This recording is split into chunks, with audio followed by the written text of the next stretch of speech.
You're with Julian on the Brown Note and why Benjamin Netanyahu, the Israeli Prime Minister, may end up being the Palestinians' best friend. So if you've missed current events, and isn't it funny how we've got hundreds of thousands of people protesting in Israel and France at the moment, and the Western media is barely covering it. Yeah, if we get protests in Iran or China, it's the talk is immediately about regime change.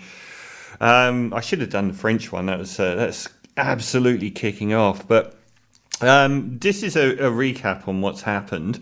Israel's embattled leader Benjamin Netanyahu, who has survived even more than Silvio Berlusconi in Italy, mired in endless corruption scandals and legal woes, a proto-Trump in some ways, a really right-wing leader of the most right-wing government in Israeli history.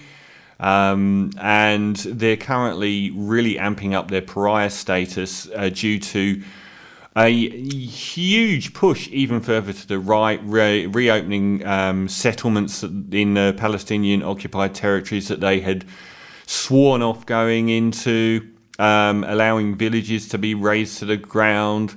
It's been really nasty stuff. So why would he be the Palestinians' best friend? Well, this is a recap. Israel's battled leader Benjamin Netanyahu has announced he's pausing a controversial plan to overhaul the judiciary to give time for dialogue following the biggest domestic protest movement in Israeli history.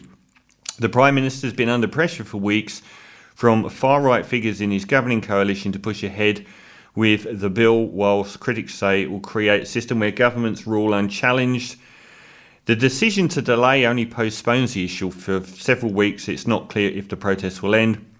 This is worrying. In exchange for agreeing the delay, the far-right group Jewish Power said the Prime Minister had offered the formation of a civil National Guard, causing concern about an armed group under the control of the far-right politician Itamar Ben-Gvir.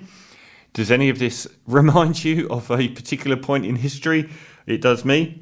The crisis reached a climax on Sunday evening after Netanyahu sacked his defence minister for opposing the overhaul, sparking mass protests across the country in support. Israel's largest trade union group launched a general strike with hundreds of thousands of people working in banks, transport and health being told not to turn up. This strike was called off after the Netanyahu address. Israeli embassies, including the one in Washington, reopened. The issue of the occupation of the Palestinian territories has not played a large part. So what's happening here is the government in Israel has been really trying to wind back any oversight or rights that Jewish Israelis have. This has solely been about the Jewish Israeli side of the equation. The Palestinian thing hasn't entered into this particular round of what fomented the protests.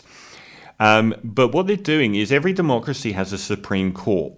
And what we saw in America is something similar to what's happened in Israel, which is the neutrality of the Supreme Court, which gets to adjudicate on the government itself.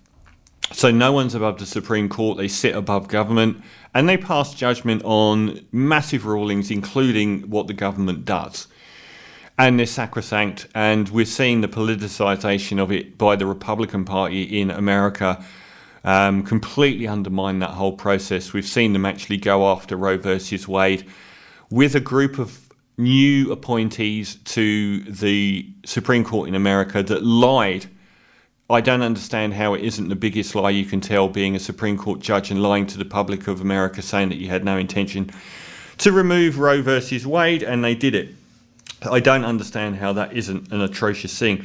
But what Netanyahu's trying to push through at the behest of the even more right-wing in his party is to have the option for his party to overrule the Supreme Court, which has engendered hundreds of thousands of people to go into the streets. And when his defence minister said this is absolutely outrageous, totalitarianism for the only democracy in the Middle East, he got sacked and the streets just flooded. So why is Netanyahu possibly the Palestinians' best friend? He's pushed Israel so far to the right now that even their former backers are having a real hard time following them down this rabbit hole. And when we're seeing hundreds of thousands of Israelis in the streets who would mainly identify as being from the left, I believe in the long run, the concerns of Palestinians and these left-leaning Jewish Israelis are going to converge.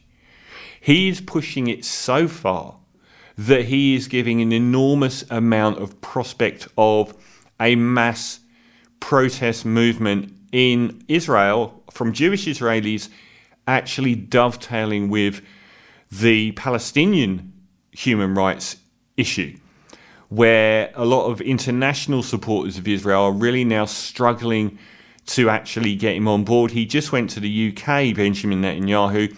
He got interviewed by Piers Morgan. He didn't get interviewed by any of the major TV networks or anything. People are standing well clear of Benjamin Netanyahu right now.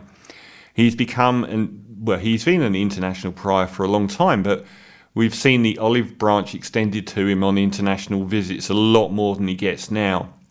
There'd never been protests of the size in Israel, and his treatment of the Palestinians at the moment is, even for the treatment of Palestinians, at a historically bad low. So I can see that these two areas will dovetail and that there will be some convergence or overflow between Israelis protesting this really authoritarian right-wing government that resembles something Gary Lineker might call a 1930s Germany, as particularly with things like trying to circumvent the Supreme Court as part of the governance of the country, changing the basic makeup of the constitution and how the courts work and everything like that. And they weren't particularly well thought of anyway due to political interference. But this was just, instead of just doing it behind the scenes, coming right out and making it law.